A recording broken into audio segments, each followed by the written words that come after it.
Let's start with something uncomfortable. Most people don't actually listen to English. They hear it, they recognize sounds, they understand parts, but they don't listen. And this difference changes everything. Because English speaking does not grow from hearing, it grows from how deeply sound is allowed in. Now stay with this. You can listen to English for years, podcasts, videos, movies, conversations, and still feel blocked when you speak. This confuses people. They think, I listen all the time. Why doesn't it help? The answer is simple, but not obvious. You are listening through noise, not external noise, internal noise. Let's slow this down. When English enters your ears, it doesn't go straight to speaking.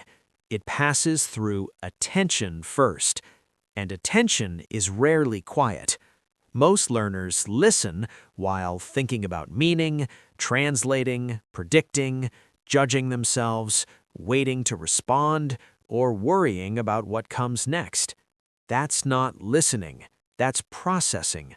Processing creates interference, and interference flattens sound. Now let's talk about sound itself. Sound carries much more than words.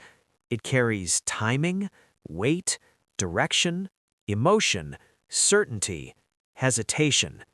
These things are invisible on paper, but they are everything in speech. When you listen shallowly, you hear words. When you listen deeply, you absorb movement. Movement is what speaking needs. Now think carefully. When you listen to music, you don't translate it. You don't analyze every note. You let it pass through you. That's why music affects you. Language is also sound, but learners treat it like math. They grab it, freeze it, dissect it.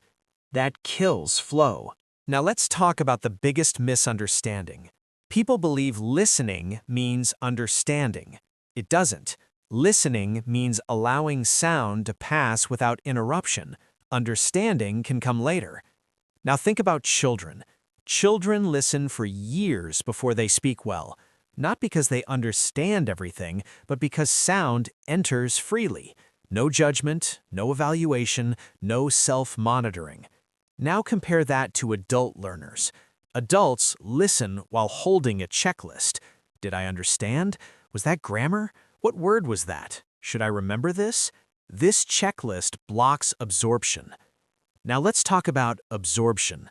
Absorption is passive, but not weak. It's open. When sound is absorbed, it shapes internal rhythm. That rhythm later becomes speech. If rhythm never enters, speech has nothing to ride on. This is why vocabulary-heavy learners often speak stiffly. They know words but lack rhythm. Now let's talk about rhythm again. Rhythm is not speed, it's timing awareness. When to enter, when to pause, when to continue. You cannot learn timing by thinking, only by receiving. Now let's talk about the listening environment. Many learners listen while multitasking, scrolling, working, checking messages. Sound becomes background. Background sound does not shape speech. Foreground sound does. This doesn't mean you must concentrate hard. It means you must be present without interference. Now let's talk about presence. Presence is silent attention. No commentary, no judgment, no reaction, just receiving. This is rare and powerful. Now let's talk about why speaking improves after long listening sessions, not because of new words, but because internal noise quiets down. When noise quiets, sound settles deeper. That deeper layer is where speech forms. Now let's talk about a subtle but important thing. When you listen deeply, your urge to respond disappears. You stop preparing answers. You stop rehearsing. This frees mental space.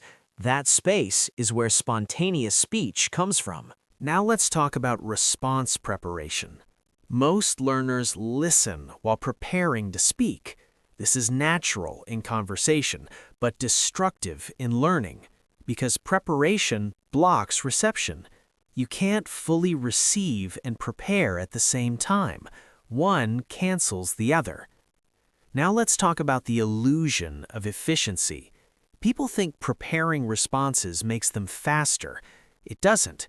It makes them rigid. Rigid speech breaks under real conversation. Flexible speech adapts. Flexibility comes from listening without agenda. Now let's talk about agenda.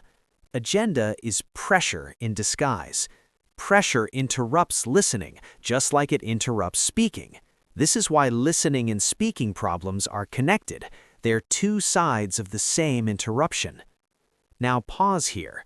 Notice something.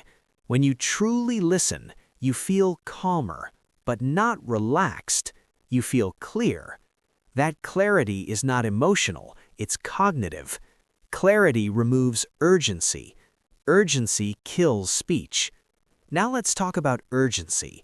Urgency comes from fear of missing meaning, but meaning is not fragile. If you miss a word, the sentence still exists. If you miss a sentence, the conversation still continues. Fluent listeners trust continuity. Learners panic at gaps. That panic blocks absorption. Now let's talk about gaps. Gaps are normal. Even native speakers miss things. They don't stop listening because of it. They continue. Continuation again. Everything comes back to continuation. Now let's talk about the final shift. One day, you stop trying to catch English. You let it pass, and suddenly, speaking feels lighter. Not better, lighter. That lightness is access. Access leads to fluency.